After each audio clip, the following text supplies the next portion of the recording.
2016 ஆண்டு நடந்த மொரட்டோ எக்ஸாம் பேப்பர்ல பயாலஜி பார்ட் 2 பேப்பர்ல எக்ஸாம் எழுதிட்டு நான் வெளியே வந்துட்டு இருக்கேன். அப்ப எக்ஸாம் பேப்பர் திரும்ப பாக்குறேன். அப்படி பார்க்கும்போது அவரோட கேள்வி ஒன்று இருக்கு, இருவித்திலை வேரின் கட்டமைப்பை விளக்குக அப்படின்னு. அதை பார்த்தோன்னே எனக்கு அதிர்ச்சி.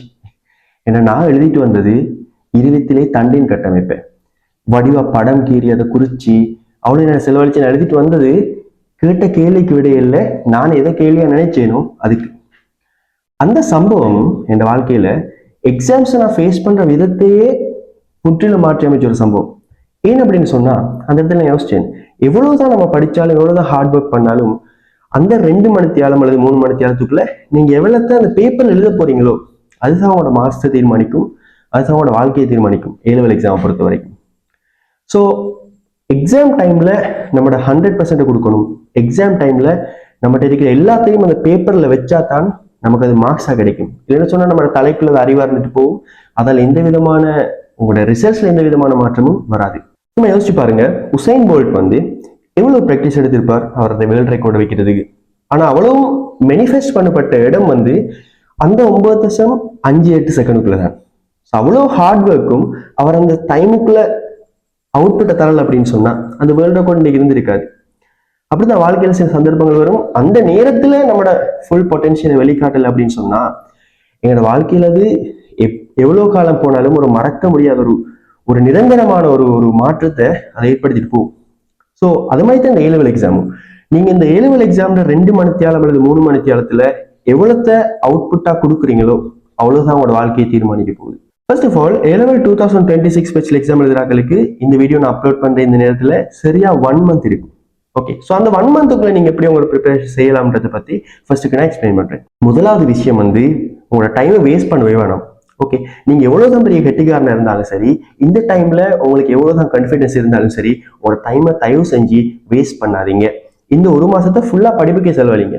நீங்க கிளாஸ் எல்லாம் போயிட்டு பெரும்பாலும் முடிச்சிருப்பீங்க. உங்களோட கிளாஸ்ல இல்லாட்டி உங்களோட டியூஷன்ல நீங்க வந்து சிலபஸை முடிச்சிட்டீங்க அப்படின்னு சொன்னா நீங்க உங்களுக்காக கூட நேரத்தை ஒதுக்குங்க. கிட்டத்தட்ட ஒரு நாளைக்கு 16 hours மட்டுக்கு படிக்கிறத 7 அளவுக்கு செய்ய பாருங்க. நீங்க ஞாபகம் வச்சுக்கொள்ளுங்க, நீங்க படிக்கிற ஒவ்வொரு நிமிஷமும் ஒவ்வொரு ஸ்டடி செஷனும் வந்து உங்களுக்கு மார்க்ஸை கூட்ட போகுது. நீங்க இந்த டைம்ல வர்ற ஒவ்வொரு மிஸ்டேக்கும் ஃபைனல் எக்ஸாம்ல நீங்க வர்ற மிஸ்டேக்கை திருத்துறீங்க அப்படின்றது ஞாபகம் வச்சுக்கொள்ளுங்க.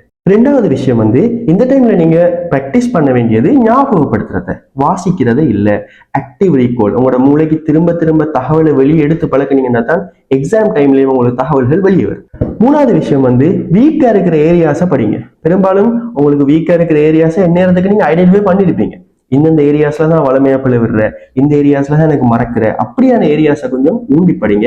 எல்லாத்தையும் நீங்க இந்த 1 மந்த்துக்குள்ள ரிவைஸ் பண்ணி முடிக்கிறது சாத்தியம் இல்லாத ஒரு விஷயம். 4வது விஷயம் வந்து மொக் எக்ஸாம் செய்யுங்க. நிறைய பேர் செய்யாத ஒரு விஷயம், டைம் பண்ணி பாஸ் பேப்பரையே மொக் எக்ஸாம செய்யணும். ஒவ்வொரு பாஸ் பேப்பரையும் நீங்க அப்படியே பிரிச்சு ஆண்டு வயசா கலெக்ட் பண்ணி வச்சுக்கொடுங்க. அந்த ஒவ்வொரு ஆன்லைன் உள்ள MCQ-வை 2 hour வச்சு செய்யுங்க, SA ஸ்ட்ரக்சர் 3 hour வச்சு செய்யுங்க. அப்படி மொக் எக்ஸாம் வச்சு பாஸ் பேப்பர் ஸ்கீம் உங்களுக்கு ரெடியா இருக்கு, அதை வச்சு திருத்தி பாருங்க. அப்படி நீங்க செய்யறது மூலமா தான் எக்ஸாக்டா நீங்க எக்ஸாம் டைம்ல எப்படி உங்களோட அவுட்புட் இருக்குன்றத நீங்க ஐடென்டிஃபை பண்ணிடலும். ஆனா உண்மையா எக்ஸாம் டைம்ல உள்ள ப்ரெஷருக்கு ஏத்த மாதிரி அது மாறும். அப்படியான ஒரு ப்ரெஷர் உள்ள என்வரன்மெண்ட் உங்களுக்கு கிரியேட் பண்ணலாது. ஆனா 7 அளவுக்கு நீங்க செய்யற ப்ராக்டிஸை எக்ஸாமா செய்யுங்க. ஓகே, சும்மா எழுந்தமானமா உங்களுக்கு கிடைக்கிற டைம்ல ஒரு கொஞ்சம் கேள்வியை செய்யற மாதிரி வச்சுக்கொள்ளாம ஒரு குறிப்பிட்ட எண்ணிக்கையான கேள்வியை ஒரு குறிப்பிட்ட நேரத்துல செய்யற மாதிரி எக்ஸாம் செட்டப்ல நீங்க கேள்வியை செஞ்சு பழகுங்க. இப்படி நீங்க படிச்சுட்டு இருந்தீங்க அப்படின்னு சொன்னா பாத்திரிக்கு எக்ஸாம் வரும். ஸோ எக்ஸாமுக்கு முதல் நாள் எப்படி படிக்கணுன்றதை பத்தி நான் இப்போ உங்கள்கிட்ட சொல்றேன். எக்ஸாமுக்கு முதல் நாள் ஞாபகம் வச்சுக்கொள்ளுங்க, ஒவ்வொரு பாடத்திலையும் ஒவ்வொரு விதமா படிக்கணும். ஓகே, முதலாவது எல்லா பாடத்துக்கும் பொதுவான விஷயம், நீங்க எல்லா பாடத்திலையும் எல்லா பக்கத்தையும் புரட்டி வாசிக்கலா அப்படின்றத விளங்கிக் கொள்ளுங்க. ஃபர்ஸ்ட்டுக்கு நம்ம பயாலஜி எடுப்போம். பயாலஜியில வந்து எஸ்ஏக்குரிய பகுதிகள் இருக்கும். சரி, எஸ்ஏ எக்ஸாமுக்கு முதல் எஸ்ஏக்கு வரக்கூடிய ஒரு 100-150 கேள்விகள் இருக்கும். அவ்வளவு கேள்விகளையும் பாருங்க, அதுக்குரிய ஆன்சரை நீங்க ப்ரிப்பேர் பண்ணி வச்சிருந்தா பாருங்க. இல்லைன்னா 7 அளவுக்கு பாஸ் பேப்பர்ல இல்லாட்டி உங்களோட நோட்ஸ்ல எஸ்ஏக்கு வரப்போற விஷயத்த கட்டாயம் பாருங்க. நீங்க எஸ்ஏ நீங்க படிச்சுட்டு போகும்போது ஆட்டோமேட்டிக்கா உங்களுக்கு ஸ்ட்ரக்சர் கொஸ்டினும் டார்கெட் ஆகிடும். பயாலஜியை பொறுத்த வரைக்கும் நிறைய ஞாபகம் வைக்கிற விஷயங்கள் இருக்கு. ஸோ பார்ட் 1 எக்ஸாமுக்கெல்லாம் போறதுக்கு முதல் நீங்க நிறைய விஷயங்களை படிச்சுட்டு மீட்டிட்டு போனீங்கன்னு சொன்னா ஷார்ட் டேர்ம் மெமரிக்குள்ள ஒரு சில விஷயங்கள் MCQ செய்யும் போது அந்த டைம்ல உங்களுக்கு ஞாபகம் வரும். அதால நீங்க என்ன செய்யணும்னா பயாலஜி காப்பியை நோட்ஸை பிரட்டி அதுல நீங்க கட்டம் போட்டு வச்சிருப்பீங்க, ஹைலைட் பண்ணி வச்சிருப்பீங்க, முக்கியம் ஸ்டார் மார்க் போட்டு வச்சிருப்பீங்க, சில விஷயங்கள் ஐடென்டிஃபை பண்ணி வச்சிருப்பீங்க நீங்க படிக்கக்குள்ள எப்படி. ஸோ அந்த விஷயங்களை பாருங்க, படங்களை கீறி பழகுங்க, ஃப்ளோ சார்ட்ஸை பாருங்க, ஓகே, அப்படியான விஷயங்களை, மறக்கிற விஷயங்களை, இப்போ டைவர்சிட்டியில எல்லாம் மறக்கிற இயல்பு எல்லாம் இருக்கும். ஸோ அதுகெல்லாம் எக்ஸாமுக்கு முதல் நாள் சூடா பார்த்துட்டு போனீங்க அப்படின்னு சொன்னா எக்ஸாம் டைம்ல உடனே ஞாபகம். கெமிஸ்ட்ரியை பொறுத்த வரைக்கும் ஆர்கானிக்ல வர ரியாக்ஷன் எல்லாத்தையுமே எக்ஸாமுக்கு முதல் நாள் எழுதி பாருங்க. சமன்பாடுகள் எல்லாத்தையும் ஒருக்கா சரி சமப்படுத்தி பாருங்க. ஓகே, இந்த தாக்கம் தயாரிப்பதெல்லாம் ஆர்கானிக் கெமிஸ்ட்ரியில எக்ஸாமுக்கு முதல் நாள் ஃபுல்லா பார்த்துட்டு போங்க. இன்ஆர்கானிக்ல வந்து கலர்ஸ்ல வரும். ஸோ அந்த கலர்ஸ்ல வந்து எக்ஸாமுக்கு முதல் நாள் மீட்டிட்டு போங்க. அடுத்தது ஃபைனல்ல அந்த இண்டஸ்ட்ரியல் கெமிஸ்ட்ரி, என்வரன்மெண்டல் கெமிஸ்ட்ரியில எல்லாம் நிறைய பாயிண்ட் ஃபார்ம்ல ஞாபகம் வச்சிருக்க வேண்டி வரும். ஸோ எஸ்ஏ எக்ஸாமுக்கு போறதுக்கு முன்னால அதுல எல்லாத்தையும் ஞாபகப்படுத்துங்க. உங்களுக்கு என்னென்ன விஷயங்கள் மறக்கும்னு நீங்க சந்தேகிக்கிறீங்களோ அந்த அவ்வளவு விஷயத்தையும் எக்ஸாமுக்கு முன்னாள் பார்த்துட்டு போங்க. கெமிஸ்ட்ரியை பயப்படாம பாஸ் பண்ணலாம். அடுத்து பிசிக்ஸ்ல வந்து உங்களுக்கு பெருசா எக்ஸாமுக்கு முதல் நாள் படிக்கிறதுக்கு விஷயம் இருக்காது. பிகாஸ் பிசிக்ஸ் வந்து அவ்வளவு நாளும் நீங்க செஞ்ச பிராக்டிஸ் உங்களுக்கு ஹெல்ப்புக்கு வந்து நிற்கும். வேணும்னா நீங்க என்ன செய்யலாம், எக்ஸாமுக்கு முதல் நாள் காப்பியை பெரட்டி எல்லா ஃபார்முலாவையும் பாருங்க. சில நேரம் நீங்க ஃபார்முலா தனியை தொகுத்து வச்சிருந்தீங்கன்னா அதுகளை பாருங்க. வரைவுகளை கீழே பழவுங்க. அந்த மின்புலக்கோடு அதுகள் இது படங்கள் கீறதுக்கு ஒரு சில தெரிஞ்சிருக்கணும், அதுகளை கீறி பழகுங்க. அப்படியான ஒரு சில விஷயங்களை நீங்க பார்த்துட்டு போனீங்கன்னா போதும். மற்றபடி பிசிக்ஸை பொறுத்த வரைக்கும் எக்ஸாமுக்கு முதல் நாள் படிக்கிறத விட அவ்வளவு நாளும் நீங்க படிச்சு வச்ச விஷயம் உங்களோட மண்டைக்குள்ள இருக்கும். அதுதான் உங்களுக்கு ஹெல்ப் பண்ணும். ரெண்டாவது விஷயம் வந்து ஒரு கட்டத்துல நிப்பாட்டிட்டு தூங்க போங்க. நிறைய பேர் செய்யற மிஸ்டேக் வந்து நான் நாள் முழுக்க படிச்சேன் அப்படின்றது பெருமையா சொல்றேன். அது வந்து உண்மையாகவே நீங்க தூக்கத்தை கொடுக்கல அப்படின்னு சொன்னா படிப்புற ஒரு பகுதி இழந்துட்டீங்க அப்படின்னு அர்த்தம். சரியா? தூக்கமும் படிப்புற ஒரு பகுதி தான். நீங்க தூங்குற சந்தர்ப்பத்துல தான் அவ்வளவு நேரம் ஹார்ட் ஒர்க் பண்ண உங்களோட பிரெயின் வந்து ஆர்கனைஸ் ஆகும். அடுத்த நாள் உங்களோட மைண்ட் ஃப்ரீயா இருக்கும், ஆன்சர் பண்றதுக்கு ரெடியா இருக்கும். இல்லாட்டி எக்ஸாம் டைம்லயே உங்களுக்கு நித்திர வரும். சரியா? அந்த பயங்கரமான ஒரு விஷயத்த மட்டும் நீங்க உங்களோட வாழ்க்கையில் நடத்தி கொள்ளாதீங்க. கட்டாயம் எக்ஸாமுக்கு முதல் நாள் ஒரு 6 மணி 7 மணி தூங்கிட்டு போங்க. அடுத்த நாள் உங்களுக்கு எக்ஸாமே வந்துடும். எக்ஸாம் நாள்ல என்ன செய்யணும்ன்றத சொல்றேன். இதுதான் ஆக முக்கியமான விஷயம். என்ன நான் சொன்னேன் ஏற்கனவே, அந்த 2 ஹவர் அல்லது 3 ஹவர் தான் உங்களோட வாழ்க்கையை தீர்மானிக்க போகுது. ஸோ அந்த 2 ஹவர் 3 ஹவரை கவனமா நீங்க செலவழிக்கணும். முதலாவது விஷயம் வந்து உங்களோட மைண்ட் செட். எக்ஸாம் டைம்ல வந்து எப்படியான மைண்ட் செட் இருக்கணும் தெரியுமா? நான் செய்யறதெல்லாம் செஞ்சுட்டேன், மிச்சம் அல்லாட வக்கம். ஸோ என்ன ப்ராசஸ், நான் செஞ்ச எல்லா வேலைகளும் சரி, ஸோ எனக்கு அவுட்புட் வரும் பூரண நம்பிக்கையோட. அவுட்புட் எப்படி வந்தாலும் அதை பத்தி கவலை இல்லை, நான் எழுதுறதுல கவனம் செலுத்த போறேன்ற அந்த மைண்ட் செட்டோட, ஒரு ஃப்ரீயான மைண்ட் செட்டோட எக்ஸாம் எழுதணும். ரிசல்ட்ஸ் நினைச்சு நீங்க பயப்பட்டு கோட்டை விடுவீங்களா இருந்தா அதை விட பெரிய முட்டாள்தனம் எதுவும் இருக்க முடியாது. நீங்க பயப்படுறதால உங்களுக்கு இழப்பு தான் வருமே ஒழிய ஒரு நாள் உங்களுக்கு நன்மை வராது. ஸோ டென்ஷன்ல விட்டு போட்டு நான் படிச்சிருக்கேன், நான் படிச்சதை வச்சு எக்ஸாம் எழுத போறேன், வாரது வரட்டும்ன்ற மைண்ட் செட் உங்களுக்கு இருக்கும். ரெண்டாவது விஷயம், எக்ஸாமுக்கு ஏர்லியா போங்க. பிகாஸ் எக்ஸாம் டைம்ல எதிர்பாராத விஷயங்கள் நடக்கலாம். ஸோ நல்ல ஏர்லியா போனா எதிர்பாராத விஷயம் நடந்தாலும் எக்ஸாம் ஹாலுக்கு நீங்க டைமுக்கு போய் சேருவீங்க. பதட்டம் இல்லாம உங்களோட இண்டெக்ஸ் நம்பரை பார்த்து அந்த இடத்துல இருந்து கொள்ளுங்க. அப்படி ஒரு நாள் செஞ்சிட்டீங்கன்னு சொன்னா மிச்சம் எல்லா நாளும் உங்களுக்கு ஸ்மூத்தா போகும். மூணாவது விஷயம், ஒவ்வொரு கேள்வியை நீங்க செய்யக்குள்ள ஃபோக்கஸ் பண்ணுங்க. அதில் உள்ள முக்கியமான வேர்ட்ஸை அண்டர்லைன் பண்ணுங்க. சரியா? அதுக்குன்னு படம் எல்லாம் நீங்களே அதுக்கு மேல அழகு இருக்கிறது, உண்மையான படம் எப்படி இருக்கு இந்த அழிஞ்சு போற அளவுக்கு வேணாம். நீங்க வடிவா உங்களை கேள்வியை கன்சன்ட்ரேட் பண்ணி வாசிக்கிறதுக்காக வேண்டி ஜஸ்ட் அண்டர்லைன் பண்ணுங்க. சரியா? நீங்க ஹைலைட் எல்லாம் கொண்டு போய் ஹைலைட் பண்ண தேவையில்லை, ஜஸ்ட் அண்டர்லைன் பண்ணுங்க. முக்கியமான வேர்ட்ஸை பாருங்க, அதை அண்டர்ஸ்டாண்ட் பண்ணதை உறுதிப்படுத்தி போட்டு கேள்விக்குள்ள போங்க. ஓகே, அப்படி நீங்க செய்யல அப்படின்னு சொன்னா கேள்வியை 2-3 தடவை வாசிக்க வேண்டி வரும். உங்களுக்கு தேவையில்லாம டைம் தான் வேஸ்ட் ஆகும். நாலாவது விஷயம், எக்ஸாம் டைம்ல வந்து உங்களுக்கு இருக்க வேண்டிய மைண்ட் செட், முக்கியமான மைண்ட் செட், ஒவ்வொரு மார்க்ஸுக்காகவும் நீங்க ஃபைட் பண்ணணும். சரியா? நீங்க நினைக்கிற மாதிரி எக்ஸாம் டைம்ல சும்மா ஏனோ தான் எழுதிட்டு வந்தா மார்க்ஸ் வராது. உங்களோட மூளைக்கு ஆக்டிவா வேலை கொடுங்க. ஒரு கேள்வி உங்களுக்கு விளங்கல் அப்படின்னு சொன்னா அந்த கேள்வி ஒரு பகுதியை செய்யலுமா அப்படின்னு பாருங்க. எம்சிக்கு உனக்கு ஆன்சர் வரல அப்படின்னு சொன்னா ஏதாவது ஆன்சரை நீக்கலுமா, அப்படி நீக்கி எனக்கு மிஞ்சிற ஆன்சருக்குள்ள சரியான ஆன்சர் தெரிவு செய்யலுமா, அது ஏதாவது ஒரு க்ளூ கிடைக்குதா அப்படின்னு தேடுங்க. ஒவ்வொரு கேள்வியையும், ஒரு கேள்வி கஷ்டமா இருக்கு அப்படின்னு சொன்னா அதை விட்டுட்டு மிச்ச கேள்வியில செய்யுங்க. பட் திரும்ப அந்த கேள்விக்கு வந்து யோசிங்க, அந்த மார்க்ஸுக்காக ஃபைட் பண்ணுங்க. எதையுமே ட்ரை பண்ணாம சும்மா இது நான் படிக்கலை அப்படின்னு சொல்லி விட்டுட்டு வந்துடாதீங்க. ஒவ்வொரு பாயிண்ட்டையும் யோசிச்சு எழுத ட்ரை பண்ணுங்க. ஏதாவது ஒரு பாயிண்ட் மிஸ் ஆகுதுன்னு திரும்ப பாருங்க.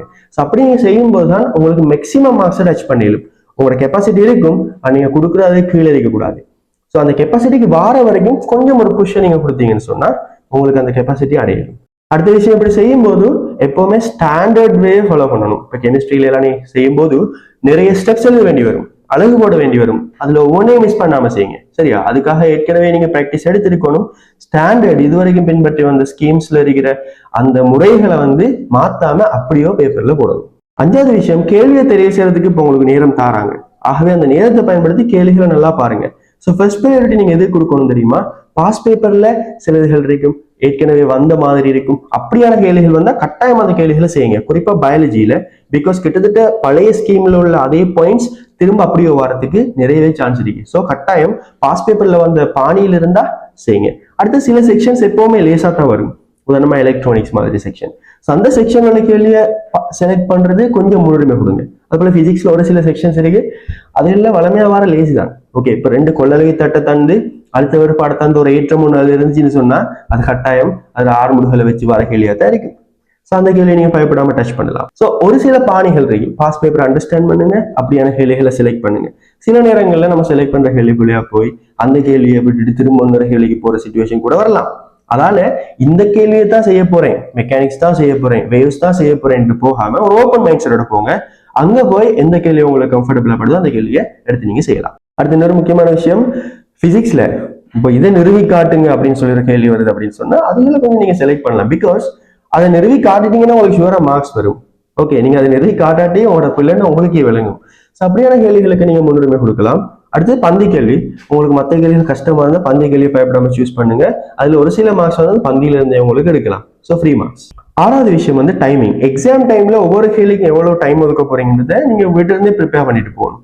உதாரணமா நான் வந்து எப்படி செஞ்சேன் அப்படின்னு சொன்னா, எங்களுக்கு அந்த டைம்ல ரசாயனவியல்ல வந்து ஆர்கானிக் கெமிஸ்ட்ரி, பிசிக்கல் கெமிஸ்ட்ரி அதுகெல்லாம் வரும். ஸோ இப்போ ஆர்கானிக் கெமிஸ்ட்ரி எடுத்துட்டாங்கன்னு நினைக்கிறேன். ஸோ இப்போ பிசிக்கல் கெமிஸ்ட்ரி மட்டும்தான் இருக்கு. பட் அந்த டைம்ல அப்படி வரும்போது நான் என்ன செய்யணும்னு சொன்னா, ஆர்கானிக் கெமிஸ்ட்ரிக்கு கொஞ்சம் டைம் கொடுத்துட்டு அதுல மிஞ்சின டைமை பயன்படுத்தி பிசிக்கல் கெமிஸ்ட்ரி செய்வேன். அப்படி ஒவ்வொரு டைமையும் கூட எடுக்கிறத குறை எடுக்கிறதோட பேலன்ஸ் பண்ணி நான் வந்து பேலன்ஸ் பண்ணி வந்து எனக்கு வடிவா எல்லா கேள்வியும் செஞ்சு முடிய டைம் முடிஞ்சுது. ஓகே, பிசிக்ஸ்ல சொன்னா கொஞ்சம் டைமிங் பொழைச்சிட்டு, பிகாஸ் நான் ஒரு கேள்வியை வெட்டிட்டு திரும்ப ஒரு கேள்வியை ஸ்டார்ட் பண்ணி செஞ்சேன். அப்படியெல்லாம் நடக்கலாம். பட் நீங்க ஸ்ட்ரிக்டா ஒரு கேள்விக்கு ஒரு 25 நிமிஷம் ஒரு 27 நிமிஷம் அப்படின்னு வச்சுக்கொள்ளுங்க. மிச்சம் 3 நிமிஷத்தை இந்த கவனப்பிள்ளைகள் விட்டு இருந்தா அல்லது ஏற்கனவே ஒரு கேள்வி செய்யாம விட்டு இருந்தா அதை பார்த்து திருத்தி கொடுத்து நீ செலவழிக்கலாம். அந்தந்த டைமுக்கு அந்த கேள்வியை முடிச்சிடணும். ஏன்னா ஒரு கேள்வியில நீங்க 1 மணி நேரம் செலவிட்டீங்க அப்படின்னு சொன்னா சில நேரம் ஒரு கேள்வியை ஃபுல்லா தொடையலாமலே போகும். எல்லா கேள்வியிலையும் ஆரம்ப பகுதி லேசா வரும், சரியா? சோ மேக்சிமம் கேள்விகளை ஆரம்ப பகுதியாவது செய்யறதுக்கு நீங்க ட்ரை பண்ணுங்க. அவங்க எதிர்பார்க்கிற நம்பர் கேள்விகளை எழுதிடுங்க. ஓகே, முழுசா ஒரு கேள்வி ஒரு நாளுமே விட வேணாம். 7வது விஷயம், கடைசி விஷயம் வந்து நீங்க நேரத்தோட முடிச்சிட்டீங்க பேப்பர்னு சொன்னா பெரும்பாலும் எம்சிக்யூஸ் இது நடக்கலாம். சும்மா மிலாந்து எல்லா இடத்தையும் பார்த்துட்டு இருக்காதீங்க. திரும்ப பாருங்க ஒரு பேப்பரை. நீங்க ஏதாவது கவனப்புள்ள விட்டுருப்பீங்க, சரியா? நானும் SO2 சார்மூல கூட்டு திணிவு 64க்கு பதிலா 32 போட்டு எம்சிக்கு ஒரு கேள்வியை போல எடுத்தால் ஓகே, அப்படியெல்லாம் நடக்கும். சிலது தவிர்க்க முடியாது, சிலது தவிர்க்க முடியும். எப்படின்னு சொன்னா திரும்ப நீங்க பார்த்து கவனப்பிள்ளை விட்டுருக்கீங்களான்னு ஒருக்கா செக் பண்ணுங்க. அப்படி செக் பண்ணும்போது பெரும்பாலான கவனப்பிள்ளைகள் பிடிபற்றும், பெரிய பிள்ளைகள் கூட பிடிபடும். ஸோ நீங்க அந்த மிஞ்சின நேரத்தை கூட உங்களோட மார்க்ஸுக்காக நீங்க செலவழிக்கலாம், சரியா? ஸோ ஒரு நாளுமே சும்மா டைம் வேஸ்ட் பண்ணாதீங்க. அந்த டைமையும் ஏதாவது மார்க்ஸ் எடுக்கலுமா அப்படின்றத யோசிக்கிறதுக்கு செலவழிங்க. நீங்க நிப்பாட்டுறது வந்து எப்போ வரைக்கும் அப்படின்னு சொன்னா, எக்ஸாமினர் ஸ்டாப் ரைட்டிங் அப்படின்னு சொன்னா தான் நீங்க நிப்பாட்டணும். அது வரைக்கும் நீங்க எழுதலாம், யாருமே உங்களை தடுக்க போறது. ஓகே, இப்ப இதெல்லாம் வச்சு நல்ல வடிவ எக்ஸாம் செஞ்சுட்டு அப்படியே யாரோடையும் பேசாம கிட்ட வந்து அடுத்த பாடத்தை படிங்க. யாரோடையும் கழிச்சிங்கன்னு சொன்னா அந்த கேளுக்கு என்னடா எழுதுனாண்டு ஒருத்தர் வருவான், அதோடய நீங்க ஸ்ட்ரெஸ் ஆயிடுவீங்க. ஓகே, ஸோ எந்த ஸ்ட்ரெஸ்ஸும் இல்லாம அந்த அடுத்த பாடத்தை படிச்சுட்டு ஒவ்வொரு பாடத்தையும் இப்படியே செஞ்சுட்டு கடைசியில் எல்லாம் முடிச்ச பிறகு நீங்க திருத்தி பார்க்கறதா திருத்தி பாருங்க, இல்லாட்டி அப்படியே சும்மா விடுங்க, அதுவும் உங்களோட விருப்பம். எக்ஸாம் டைம்ல வந்து ஒரு நாளும் ஸ்ட்ரெஸ் ஆகாதீங்க. Thank you very much.